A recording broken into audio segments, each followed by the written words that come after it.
15の僕には誰にも話せない悩みの種があるのです。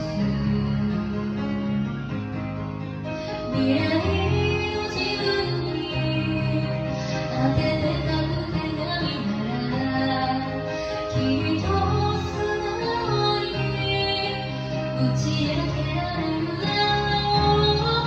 今負けそうで泣きそうで消えてしまいそうな僕は誰の言葉を信じ歩けばいいの。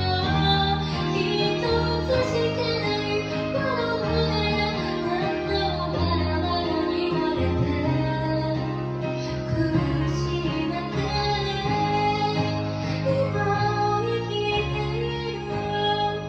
今を生きている。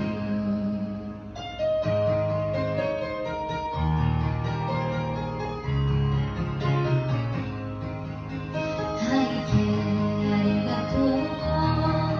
15のあなたに伝えたいことがあるのです。自分とは何でどこへ向かうべきか問い続ければ見えてくる。荒れた青春の海